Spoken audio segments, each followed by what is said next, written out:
Uma boa tarde a todos. Cumprimentar a Crow por esta iniciativa e aqui termos uma conversa que realmente acaba por ser transversal de tudo aquilo que nós ouvimos durante o dia de hoje.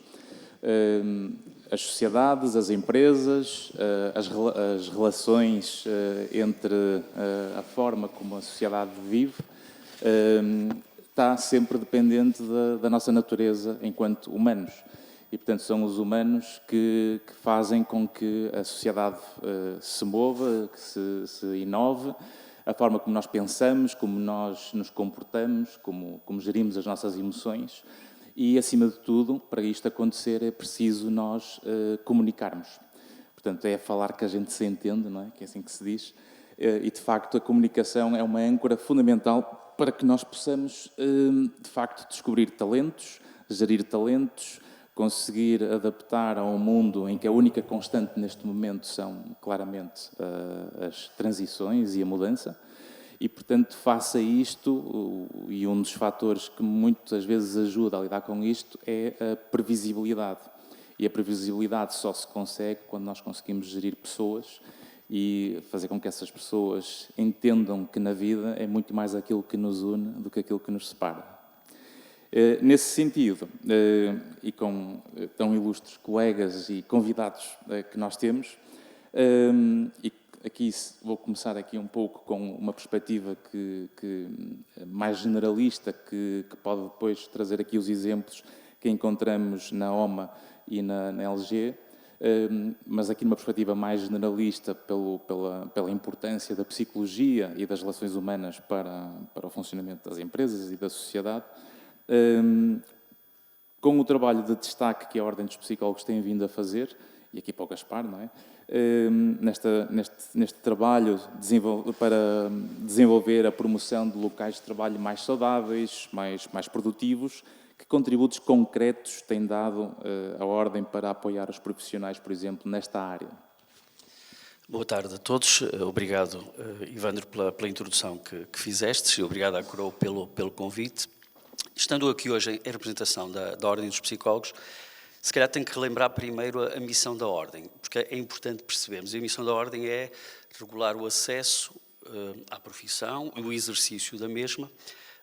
E depois tem uma vírgula na nossa missão que é em benefício dos clientes. Portanto, nós estamos a regular o acesso e o exercício sempre em benefício dos clientes. E os clientes aqui entendem-se organizações que querem ser sustentáveis, ou trabalhadores, e hoje falamos muito também daquilo que é o trabalho sustentável, isto é, nós entramos numa organização e queremos daqui a 20, 30, 40 anos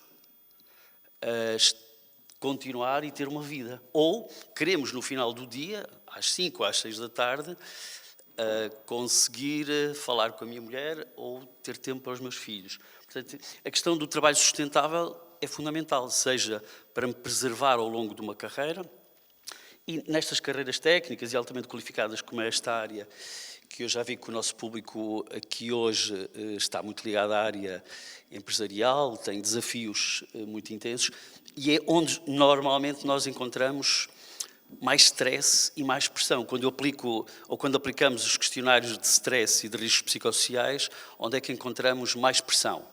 É nos dirigentes, é nas fias intermédias. São estas pessoas que estão mais em sofrimento cognitivo. Naturalmente, os trabalhadores, depois, se calhar, nas empresas, o que encontramos é pessoas com tendinites, pessoas supermedicadas, que não dormem porque têm dores musculoesqueléticas, e em que nós precisamos, de facto, de acrescentar fármacos para que estas pessoas possam continuar a trabalhar. Possam vir no dia seguinte e estarem, ainda que estejam protegidas por um seguro de saúde ou por uma baixa e do nosso sistema de saúde, têm que continuar a trabalhar, e o que nós fazemos aí é dar-lhes uma medicação. O que é que a Ordem tem feito? A Ordem tem o objetivo de apoiar o chapéu da Ordem dos Psicólogos é o Ministério da Saúde. A grande tutela, sendo um organismo público, é o Ministério da Saúde. E, portanto, nós apoiamos as organizações públicas e privadas no sentido de definirem políticas que promovam o bem-estar e a saúde das pessoas. Esse é, de facto, o nosso mote, sem esquecer a produtividade. A esse propósito, fizemos em 2016 e em 2022 um relatório da prosperidade e sustentabilidade. Neste relatório, ele faz o cálculo dos custos do stress associando ao presentismo e ao absentismo. Os custos do presentismo e absentismo em Portugal foram estimados, portanto, prejuízo para as empresas, na ordem dos 5,3 mil milhões de euros. Total, pequenas, médias e grandes empresas. 1,1 mil milhões para as grandes empresas, portanto, quem perde menos são as grandes empresas. Os outros 4 mil milhões, as pequenas e as médias empresas. 4 mil milhões de euros é o que perdemos todos os anos, com 22 dias úteis perdidos em presentismo, portanto, trabalhadores que não estão a produzir durante o dia, e 8 dias de baixa. Portanto, é o que os estudos mostram. E isto para referir que, por um lado, temos tido este trabalho que é avaliar o impacto do stress. Depois, apoiar naquilo que é a definição das políticas públicas. A esse propósito, lançamos a campanha do trabalho saudável em articulação com a ACT, a Autoridade para as Condições de Trabalho, com uma agenda que é europeia, e onde temos tentado sensibilizar as empresas para, de acordo com a Lei 102 de 2009, Código de Trabalho, fazermos os mínimos, que é a Lei 102 de 2009 do Código de Trabalho, diz que temos que fazer avaliações de risco psicossociais regulares e periódicas. Pelo menos uma vez por ano, saber como é que está a nossa equipa. É o que a lei manda. O que eu sei é que as empresas que realmente se preocupam costumam ir além da lei. Isto é, não fazem só o que a lei manda, fazem bem mais do que a lei manda. A minha preocupação, na verdade, até nem é com as grandes empresas, porque, de um modo geral, as grandes empresas têm gestão de recursos humanos, têm quadros, têm massa crítica, têm meios financeiros, têm seguros de saúde para acompanhar os trabalhadores. A minha preocupação é com a maioria das empresas em Portugal, creio que são 98% das empresas em Portugal, que são pequenas e médias empresas com menos de 50 trabalhadores e que não têm acompanhamento, de facto, dos seus trabalhadores e, mais do que os seus trabalhadores, os empresários, os gestores dessas empresas, de um modo geral, não estão particularmente sensibilizados para estas temáticas, porque vivem o dia-a-dia e precisam, no final do dia, de pagar salários, precisam de garantir que a empresa sobrevive. Portanto, e com esses, de facto, eu estou mais preocupado. Há um bocadinho estava ali a falar com o Ivandro dizia-me que há uma preocupação que é quais são as empresas que podem pagar, e de facto isso é importante.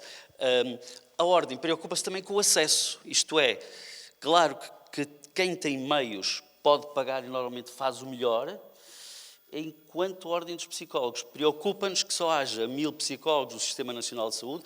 Eu, antes de vir para aqui, estive reunido com um colégio de psicólogos espanhol e, na verdade, nós temos melhores rácios do que os espanhóis. Nós temos cerca de 1000 psicólogos no Sistema Nacional de Saúde para 11 milhões de pessoas. Portanto, estão a ver que o rácio não é brilhante. E temos um psicólogo por cada 750 alunos, o que não é bom. Se eu tivesse um psicólogo para 750 trabalhadores, não estaria satisfeito. Acho que é manifestamente insuficiente para acompanhar os trabalhadores. Portanto, preocupa-me o acesso.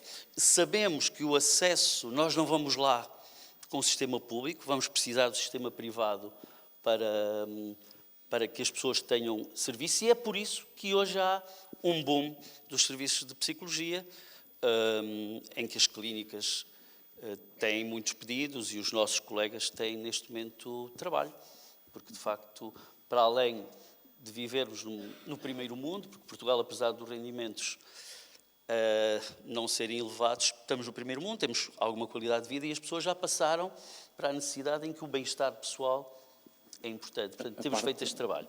A parte boa, posso do que estás a dizer, é que de facto nós vemos essas preocupações da vida comum de cada um, na forma como dentro das empresas acabam por ter esses problemas e esses desafios, mas que depois há também essa barreira de saber como é que eu posso ter ajuda e como é que eu posso depois ter a capacidade de lidar com a alta pressão que existe muitas vezes nos cargos que ocupam.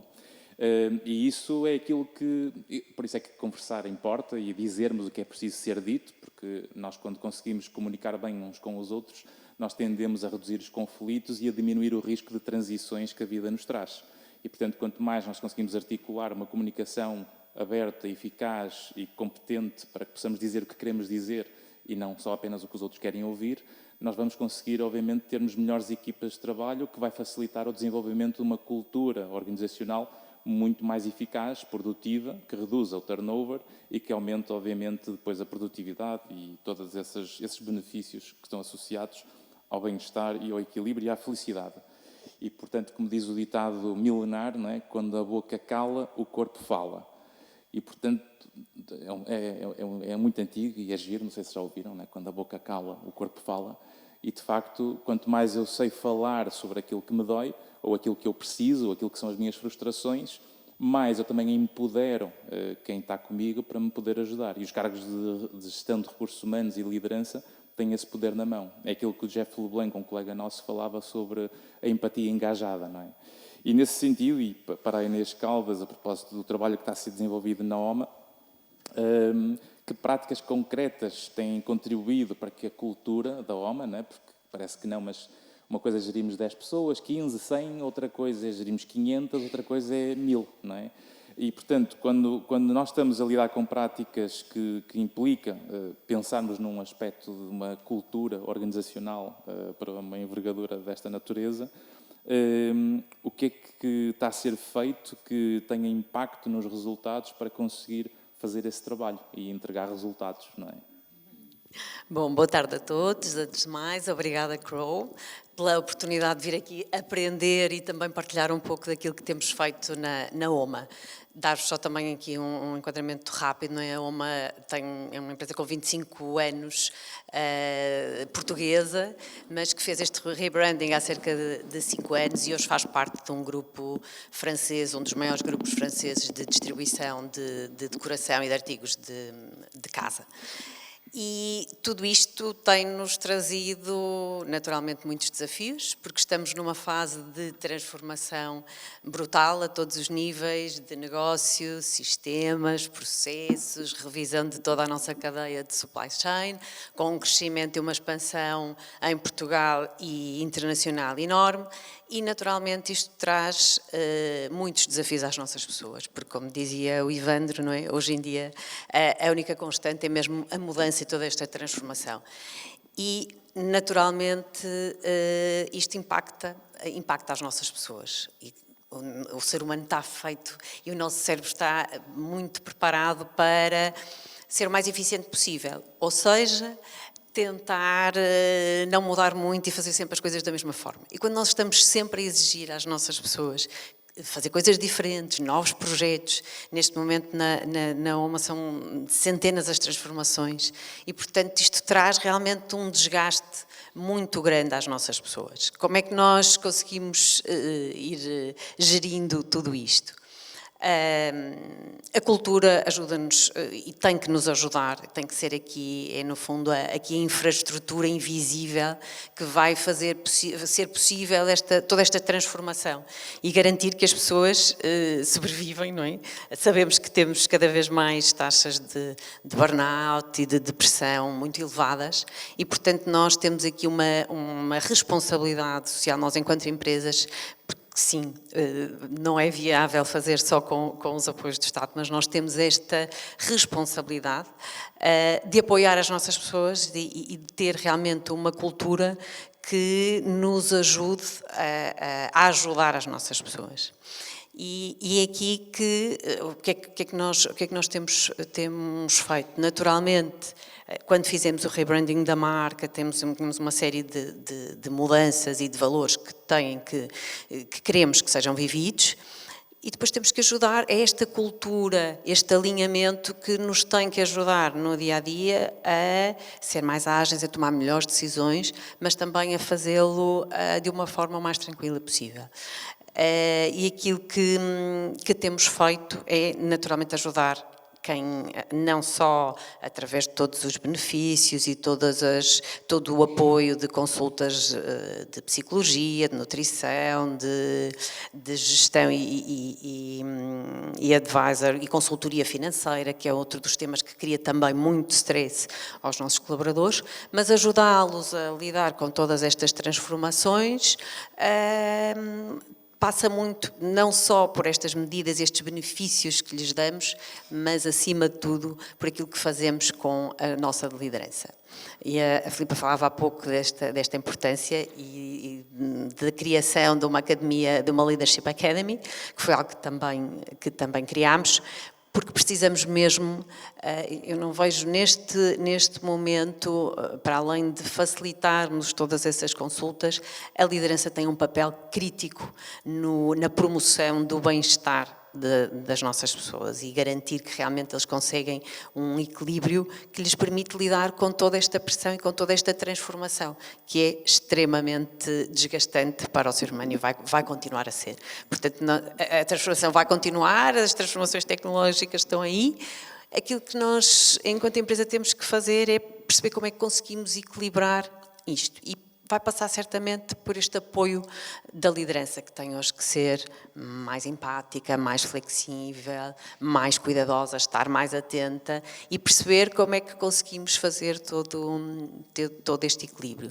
Por isso depois temos uma série de práticas, mas eu acho que realmente aquilo que faz a diferença, porque sabemos que as pessoas desistem e desanimam e saem das empresas muito mais pelos líderes do que por outros motivos, e por isso tem havido este grande investimento, capacitamos toda a nossa liderança, temos que os ajudar, porque gerir pessoas hoje em dia é muito diferente do que era, se calhar, há 10 anos atrás. Exatamente porque temos desafios que não tínhamos. Por isso temos que lhes dar também outras ferramentas, outra capacidade para lidar com todas estas situações. Ou seja, ouvir as pessoas é muito importante, não é? Quanto maior é a diversidade que existe na empresa, mais se tem que ouvir os colaboradores. Claramente, e já falámos sobre isso, sobre a necessidade de fazer os estudos psicossociais, mas não chegam de todo. Nós fazemos avaliações de satisfação regulares, fazemos pulse-check só com perguntas curtas para perceber, 2 ou 3 perguntas para perceber como é que as pessoas estão, e o primeiro passo é exatamente esse, este diagnóstico, perceber as necessidades, perceber o que é que as pessoas mais valorizam, porque muitas vezes temos ideias preconcebidas sobre aquilo que as pessoas mais valorizaram. Isso aconteceu-nos, nomeadamente, em relação ao teletrabalho. Nós temos, neste momento, um dia de teletrabalho, no caso do escritório, as lojas não têm essa possibilidade, mas quando perguntámos às pessoas o que é que elas mais valorizavam, ou se queriam ter mais, elas disseram que não. Que preferiam ter mais flexibilidade de horário, preferiam outros benefícios, nomeadamente as consultas de psicologia, e portanto foi isso que fizemos. E é todo este trabalho contínuo que temos que fazer de escutar as pessoas, perceber as suas necessidades, perceber o que é que faz sentido para as nossas pessoas, para cada realidade, e isto vai ser diferente de empresa para empresa, certamente. O retalho tem desafios, outras áreas de negócio terão outros, mas a verdade é que o primeiro passo é escutar, identificar as necessidades, mas fazê-lo de forma regular. A cultura é aquilo que nos vai ajudar a acelerar e a conseguir fazer a transformação, mas precisamos de estar sempre a avaliá-la continuamente e a perceber o que é que as nossas pessoas precisam, o que é que os nossos líderes precisam e como é que os podemos ajudar. Ou seja, temos então estas pessoas com as suas características próprias, com a diversidade que existe neste universo que cada uma das empresas tem, que depois vai moldando e condicionando a forma como a própria estrutura funciona também, em termos do impacto que isso tem na cultura organizacional.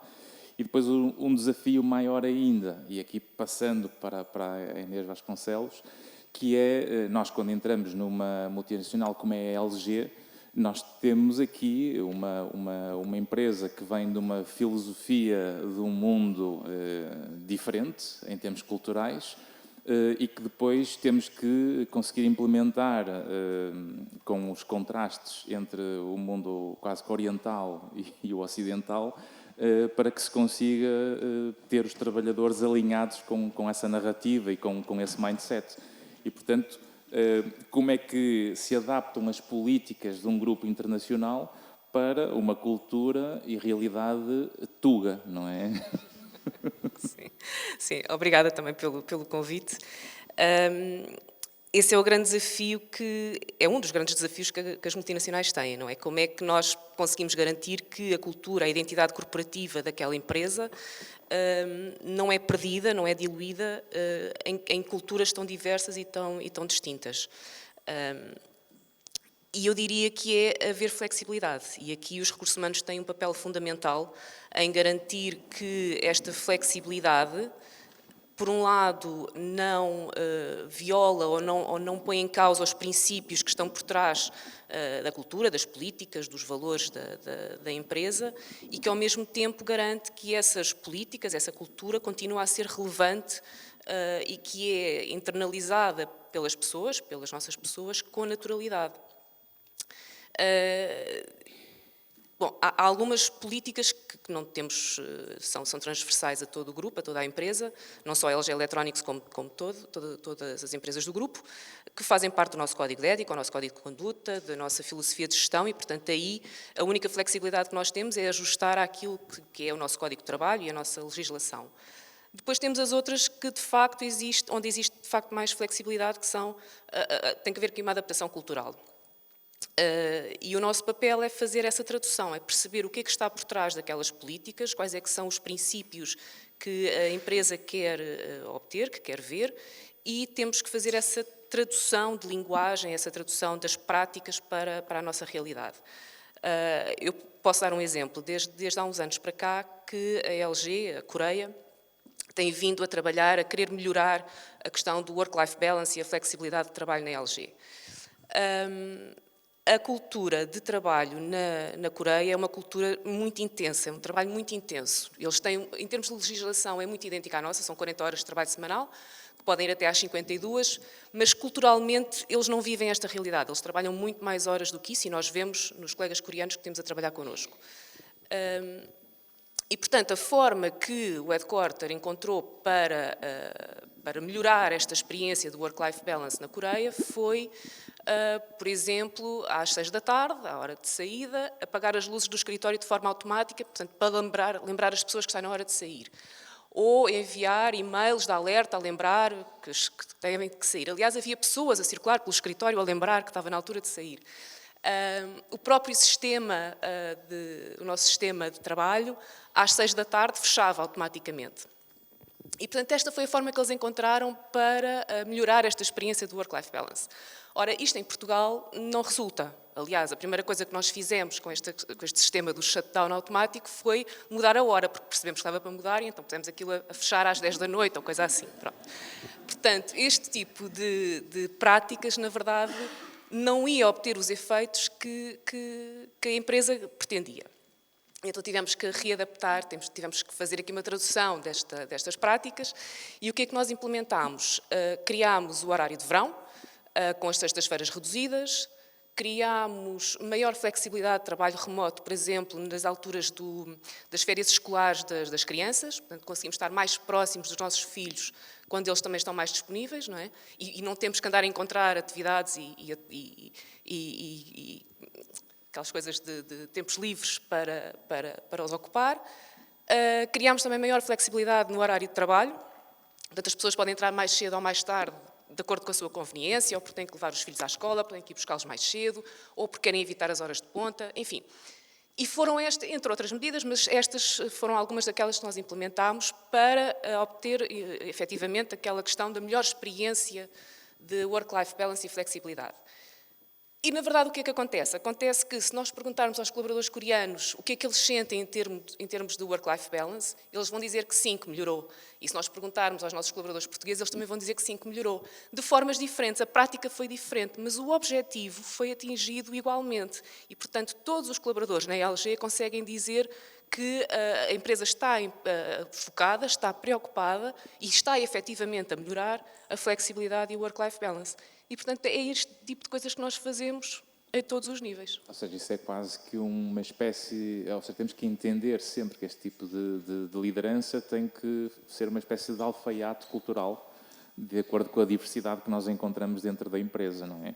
Ou então um alfaiate local, se fizermos uma empresa mais nacional, não é? Porque realmente também há grandes discrepâncias que depois traz as diferenças que vêm com os traços de personalidade, com as características de cada um. E o que é certo é que quando nós conseguimos conhecer melhor os nossos colaboradores, conseguimos também fazer melhores escolhas para que depois os programas que são implementados, os de bem-estar e de saúde, possam ser quase que adaptados e quase que mais funcionais para aquilo que a empresa quer. Tenha o resultado que a empresa pretende, porque esse é o principal, não é? Nós temos que tentar manter a cultura da empresa e a cultura pode ser obtida de diversas maneiras consoante o local onde estamos. E isto, e depois a propósito de tocar aqui no ponto de work-life balance e de ter tempo para os filhos, e nós muitas vezes o que se vê é que realmente ao terem pouco tempo com os filhos isso depois também destabiliza emocionalmente e que depois facilitam o acesso a demasiados mundos tecnológicos e digitais, porque também estamos numa época em que, em termos de relações humanas, estamos em transição digital. E, portanto, isto cada vez mais, nós estamos a fazer um outsourcing de competências cognitivas e intelectuais. O próprio Google, quando faz isso, quando nos manda mensagens a lembrar as fotos, isso já é um outsourcing de memória, em que eu já não tenho que fazer o esforço de evocação, eu tenho quase que só fazer o esforço de reconhecimento da informação. Portanto, nós estamos a ficar mais preguiçosos em termos intelectuais e cognitivos. Por isso é que é muito importante não se depender da tecnologia, porque isso aumenta a nossa vulnerabilidade. Nós temos é que usar a tecnologia a nosso favor, porque aí é que nós ficamos mais resilientes e capazes de não ter medo da tecnologia e da inteligência artificial, que é inevitável, e, acima de tudo, conseguimos usar isso para que nós aumentemos a nossa produtividade, a nossa gestão do tempo e aquilo que é, acima de tudo, que é o mais importante, que é quanto mais alta pressão, melhor tem que ser a gestão do tempo. E por isso, quando nós olhamos numa ótica de transição digital, e aqui voltando ao Gaspar, de que forma é que, por exemplo, a Ordem apoia as organizações e os profissionais no reforço da produtividade, da criatividade, do bem-estar psicológico? Ora bem, é um tema interessantíssimo. Eu, antes de... perdi o painel anterior porque estive reunido com o Colégio Oficial de Psicologia da Galiza e concordamos em ter duas ações imediatas. Uma é atuarmos ao nível da pobreza e saúdo justamente o programa da literacia financeira.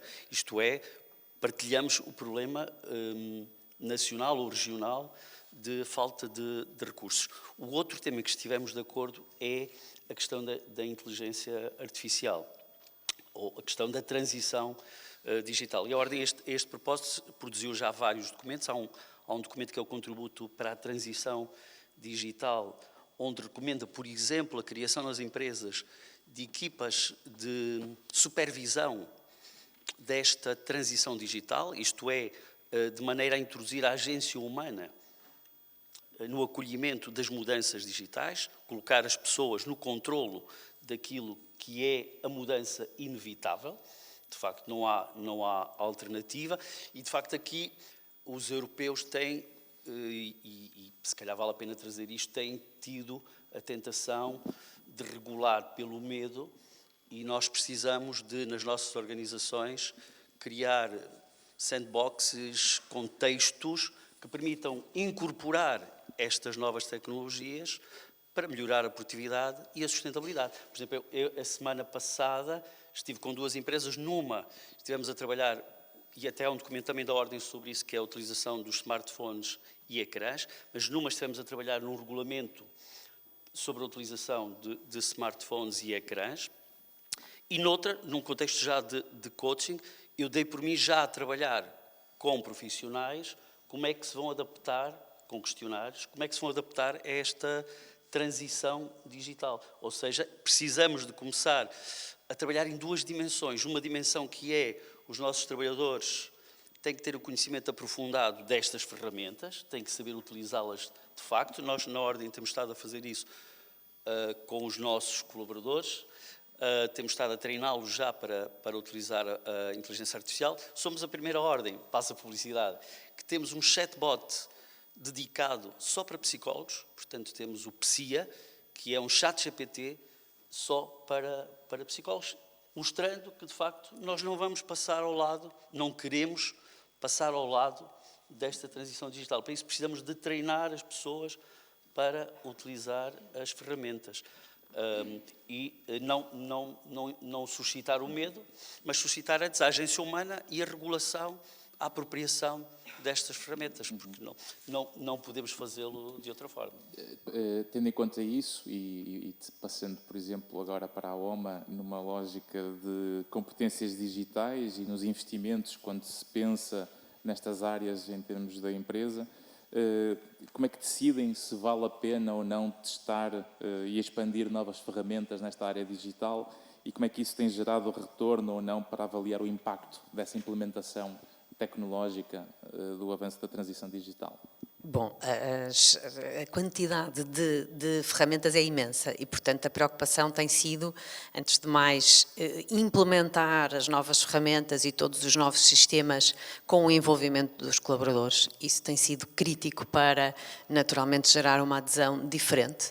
Porque, volto ao tema, não é? Somos sempre pessoas, custa sempre a mudar e é sempre, se eu estou habituada a fazer a mesma coisa, da mesma forma há muitos anos, vai custar sempre. E, portanto, precisamos desenvolver, precisamos de lhes explicar as vantagens, os benefícios, mesmo que pareça muito óbvio. Nós temos agora uma ferramenta que vai poupar imenso tempo na gestão dos horários das lojas, porque produz automaticamente o horário em função dos picos de venda. A ferramenta, o algoritmo foi extremamente bem pensado e analisado e, apesar de parecer uma vantagem, não deixa de haver resistências. Portanto, é mesmo muito importante envolver as pessoas desde o início para que elas também nos ajudem a construir e percebam a vantagem e depois capacitar, formar, não só, obviamente, nas nossas ferramentas internas, mas em toda uma literacia digital, que tem sido um caminho que temos feito, com o apoio também da nossa área de sistemas e tecnologia, mas garantir que todos os nossos colaboradores conhecem, percebem, utilizam e potenciam ao máximo a utilização de ferramentas de inteligência artificial. E nós já vamos sentindo e, felizmente, toda esta formação, toda esta capacitação, é preciso comunicar muito, é preciso explicar às pessoas todas as vantagens e as pessoas vão aderindo. Literacia financeira, literacia digital, comunicação. Ou seja, basicamente nós estamos a ajudar os colaboradores a resolver problemas, a funcionar melhor, a ajudá-los a viver uma vida melhor, mais plena, mais funcional, mais feliz, não é? Assim acaba isso. Exatamente. Se quer no final do dia, não é? A nossa missão é promover o Happy Work Living para todos na OMA e isso passa exatamente por esta sensação de realização e de bem-estar. E para as pessoas conseguirem isso, temos que conseguir também que elas sejam a melhor versão de si próprias e que consigam utilizar da melhor forma as ferramentas. Agora, sabemos, e no nosso caso temos pessoas já com muitos anos de casa e que, portanto, com menos literacia digital, e este caminho é crítico. Temos que as ajudar a fazer este salto e por isso temos investido muito, não só em formação presencial, e-learning, micro-learning, shots de aprendizagem, muita ritualização. Não chega a dizer uma vez, não chega a explicar como é que funciona uma vez, é preciso reforçar as mensagens continuamente, é preciso ritualizar, criar, introduzir gamification, jogos, que é uma coisa que tem resultado muito bem, porque as pessoas vão competindo, já fiz aquela formação, quantos vão ganhando badges por cada formação que fazem e, portanto, que depois podem trocar por artigos ou por vouchers e, portanto, criar aqui toda uma dinâmica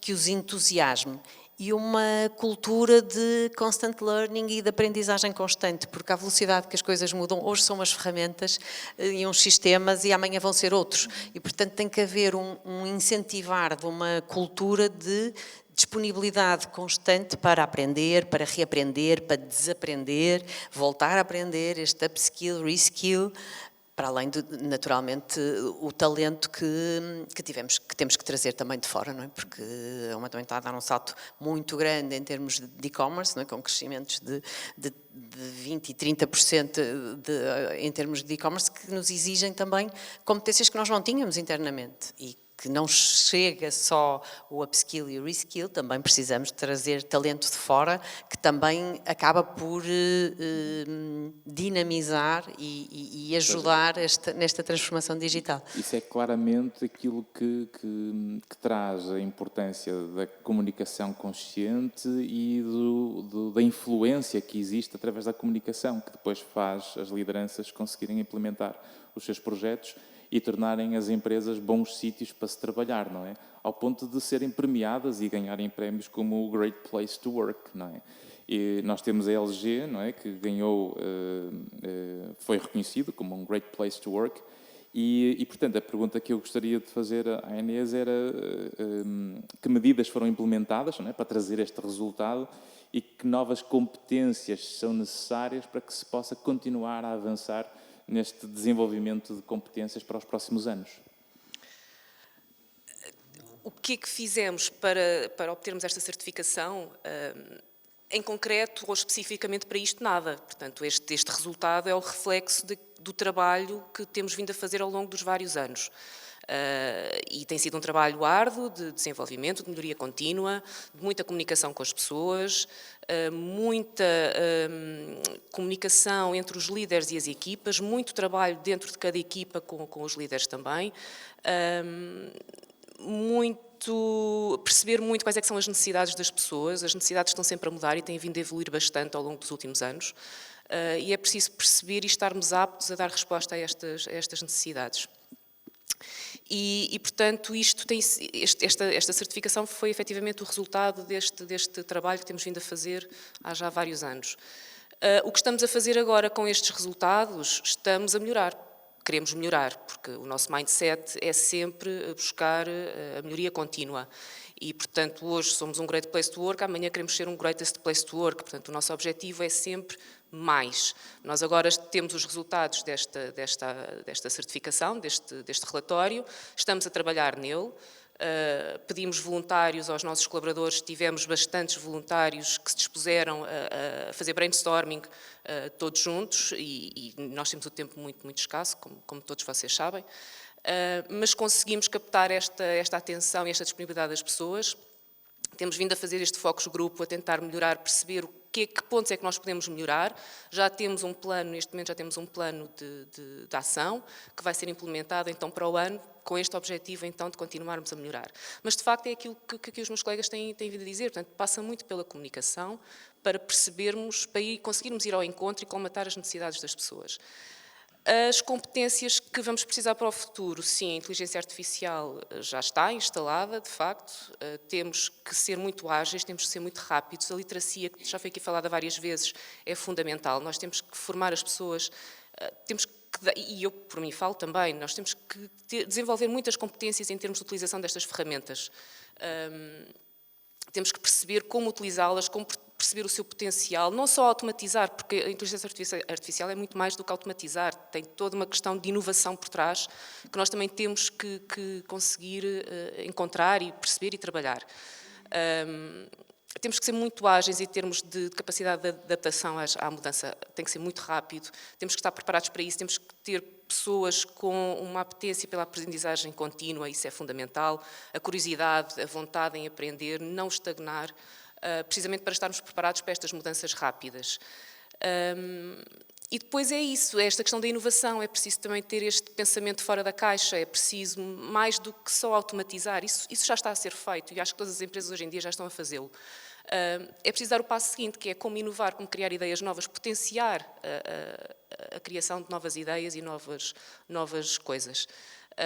E, portanto, é muito por aí que nós estamos a ir também em termos dos talentos, de gestão Para de se talentos. conseguir fazer isso, não é? E aqui um ponto importante, antes de passar aqui à próxima e às nossas últimas perguntas, para gerir isto tudo, não é? No cargo que se ocupa, num cargo de direção de recursos humanos ou de gestão de pessoas, isto é um cargo de alta pressão, de gestão, não é? Eu, por um lado, tenho o privilégio, enquanto psicólogo, de ao longo da vida, trabalhar muito numa componente inicialmente muito mais clínica, não é? Porque é onde nós conseguimos ver quando as pessoas baixam os seus cofrezinhos secretos de defesas sociais e conseguirem mostrar as suas vulnerabilidades para conseguirem se organizar.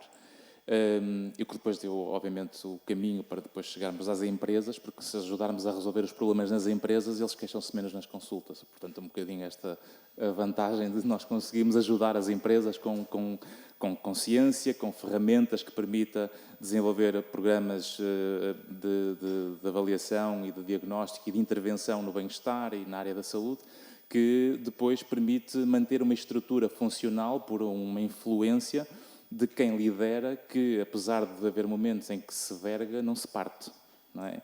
E, portanto, por um lado, valorizo muito e dou-vos os parabéns por ocuparem cargos de tanta pressão alta, não é? E que conseguem ter esses momentos de conseguirem lidar com isto com resiliência. E graças a não se sair do jogo é que nós continuamos a desenvolver o nosso músculo de enfrentar os desafios e as ambições para o futuro. E nesse sentido, quando nós pensamos em termos de futuro, e sendo o Gaspar também um psicólogo das organizações que lida com empresas e formação nestas áreas, que desafios tu vês nas empresas que vais fazendo trabalho também nestas áreas e, em termos institucionais com a Ordem, como é que também há a promoção da competitividade nas empresas? Eu acho que, se for pegar nessa palavra que tu colocaste aí, do colocar em jogo, quem é que nós temos que colocar em jogo para melhorar a competitividade das empresas e os trabalhadores? Eu acho que temos que fazer convergir a ciência, portanto, as academias, com conhecimento científico. Temos que fazer conjugar o setor privado e o setor público. Eu aqui queria trazer dois desafios que temos pela frente. Um que é o das migrações, o de acolher... Peço desculpa. O de acolher um conjunto numeroso de pessoas que nos traz uma grande diversidade cultural. Esse é um grande desafio. Também já dei por mim, pela primeira vez, a aplicar questionários em várias línguas, não é? E a perceber como é que ia fazer isso. E temos um outro desafio, que é o do envelhecimento. E quando eu falava há pouco de partilhar o setor público, o setor privado, o Plano Municipal de Saúde do Porto, por exemplo, tem... no eixo 2, que é do bem-estar das pessoas, na área psicossocial, trabalhou a questão da transição para a reforma. E a questão da transição para a reforma é um tópico também crítico nas organizações, que é como é que vamos ajudar centenas de milhares, se não milhões, de pessoas. Está a acontecer na saúde, na educação, nas empresas, onde eu, na semana passada, também estive a dar apoio ao desenvolvimento de um projeto de mentoria, justamente porque temos trabalhadores muito antigos na casa, já cansados, outros muito novos, com grande diversidade, e como é que pomos estas pessoas a falar umas com as outras? Portanto, temos que pôr as gerações a falar e temos que pôr também os diferentes setores, público e privado, a falar e a comunicar. E queria ainda acrescentar, antes de passar o microfone, porque me esqueci, um aspecto e retomo o acesso. E aqui há 2 meses alguém me dizia que o chat GPT gratuito mente mais do que aquilo que é pago. O gratuito, é verdade, o chat gratuito mente mais e alucina.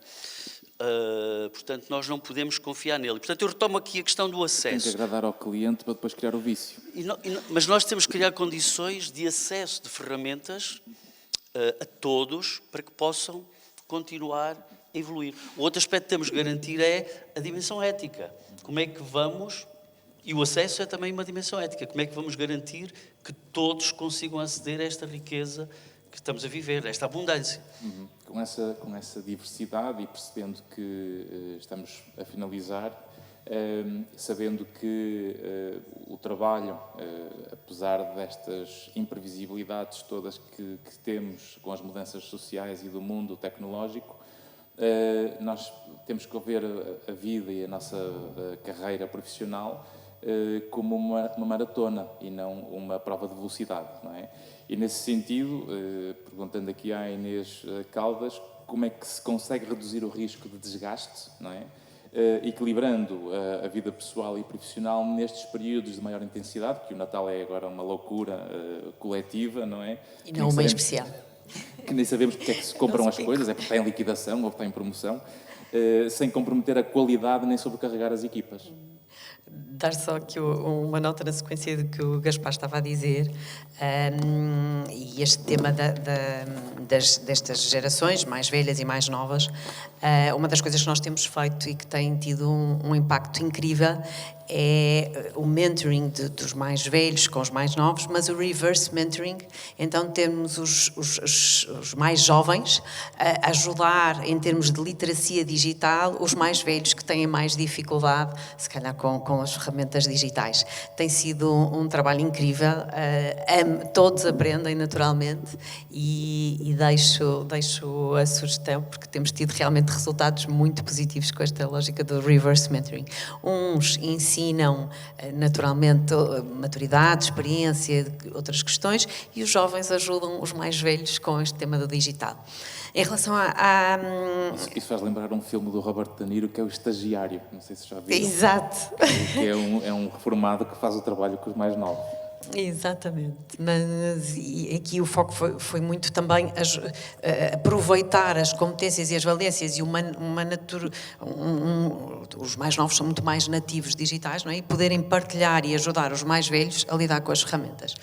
Para além de estreitar e de criar aqui um laço de empatia muito interessante. Em relação a como é que nós lidamos com esta pressão ou o que é que podemos fazer? Nós temos uma série de iniciativas de promoção do bem-estar, workshops sobre bem-estar, yoga, meditação, massagens, mas eu continuo e continuamos a acreditar que o que realmente faz a diferença para conseguirmos para que as nossas pessoas consigam ter esse maior equilíbrio entre a vida pessoal e profissional, eu acho que o grande tema está na capacidade da liderança para cuidar das suas pessoas, para ser um exemplo também, não é? Também não adianta dizer, pois, temos que ter todo este equilíbrio, mas depois às 6 da tarde, quando a pessoa está a sair, agora preciso mesmo que faças isto, não é? Portanto, temos que fazer aqui toda... A liderança tem um papel crítico, porque nós, com a dimensão que temos, e as organizações com a dimensão que têm, não conseguem chegar às necessidades de todas as suas pessoas, e agora entre Portugal e Espanha, e as multinacionais têm ainda mais, portanto, tem que ser a liderança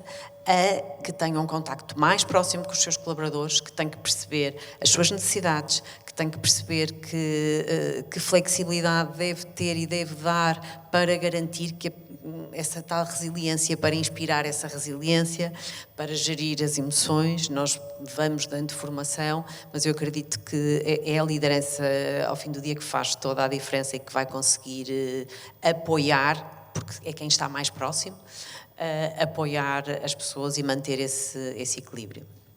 Até porque essa comunicação que é feita ajuda a conseguir ventilar essa pressão emocional que existe, porque quanto mais, como dizíamos no início, quanto mais se calam, mais pressão há em termos emocionais, que depois, não entendendo, o corpo paga a conta. E o que importa é que a moderação é a nossa capacidade de ir também comunicando onde é que estão os nossos limites e conseguindo identificar esses limites em conjunto. Escutar, empatia. Porque isso, quando é feito, ajuda-nos a proteger um fator importantíssimo para mantermos uma cultura organizacional. E aí termino com a última pergunta para a Inês, que é a propósito do turnover, que é esta capacidade de nós moderarmos as nossas emoções de uma forma quase que mais estoica e não tanto de vitimização que nós temos hoje em dia, porque a narrativa cultural também facilita imenso a queixa e a frustração perante tudo que não se controla, e muitas vezes empoderamos-nos pouco naquilo que está ao nosso alcance, naquilo que é possível ser feito dentro das nossas zonas de poder e de influência. Nesse sentido, como é que se tem conseguido manter as equipas estáveis na LG num mercado que é marcado com uma rotatividade gigante, não é? Quase que ainda estamos a acabar de contratar, já foi. Sim, sim. Sim, é verdade. Eu acho que tem a ver com a questão que eu estava a falar há pouco das necessidades. Nós temos que colmatar as necessidades das pessoas. E as necessidades têm vindo a evoluir bastante e eu acho que num período muito curto de tempo. Há uns anos atrás, nós pensávamos no trabalho e nas necessidades que nós tínhamos, que eram essencialmente necessidades mais básicas, mais fundamentais, mais funcionais, digamos assim, que eram as necessidades de sustento da família, de estabilidade financeira, segurança financeira. Hoje em dia já não é isso que as pessoas procuram. Hoje em dia as pessoas querem ser desafiadas, querem se sentir realizadas, querem gostar do que fazem, querem sentir-se compensadas e valorizadas, querem progredir, querem crescer, mas também querem ter mais tempo com a família, querem mais flexibilidade, querem poder ter a possibilidade de viajar com regularidade e, portanto, existe aqui uma série de outras necessidades, de exigências que as pessoas hoje em dia têm no trabalho e as empresas que conseguirem colmatar estas necessidades, que conseguirem dar resposta a estas necessidades, são as empresas que vão conseguir ter o melhor das pessoas. São pessoas motivadas, são pessoas que estão empenhadas e comprometidas com a empresa. E é isso que as faz ficar. Eu acho que as pessoas na LG sentem-se bem na LG porque nós conseguimos dar essa resposta, a empresa consegue dar essa resposta. Não andamos a cantar pelos corredores, não nos vêm bater à porta a dizer que estão super felizes e que os recursos humanos estão a fazer um excelente trabalho. Infelizmente não nos vêm dizer isso com frequência, mas as pessoas confiam na empresa, confiam naquilo que a empresa lhes dá, revêem-se nas políticas, na cultura da empresa, revêem-se na missão, na visão que a empresa lhes transmite, e precisamente é isso, e colmata-lhes estas necessidades. E, portanto, eu acho que é isso que as faz ficar. E isto é muito a cultura da empresa. É o foco na pessoa, é o foco no consumidor, é o foco no nosso colaborador, é o desenvolvimento da pessoa profissional e pessoal das nossas pessoas, é o dar a flexibilidade, é ter um plano robusto de desenvolvimento, consistente, é termos um bom programa de compensação e benefícios. Tudo isto é aquilo que as pessoas procuram e é aquilo que nós, a LG, estamos sempre a procurar dar às nossas pessoas. Portanto, o que importa, e quase como uma moral da história, daquilo que é importante para lidarmos com a transformação que o mundo hoje exige, é nós percebemos que o medo daquilo que é o mundo atual vai fazer parte da equação e por isso nós temos que ter a coragem de enfrentar esses medos. Temos que ter a moderação emocional para não andarmos nos extremos a tomar decisões definitivas em fases temporárias, termos a capacidade de sermos justos na relação com os outros, tendo em conta que temos que fazer o que está ao nosso alcance, e por último termos a sabedoria de conseguirmos articular isto tudo em conjunto, porque no final, no final do jogo, basicamente o que nós queremos é entender-nos muito mais entre nós, para que nós possamos ter muito mais paz uns com os outros e funcionarmos com estabilidade e previsibilidade para lidar com o mundo incerto que nós temos. Muito obrigado. Muito obrigada.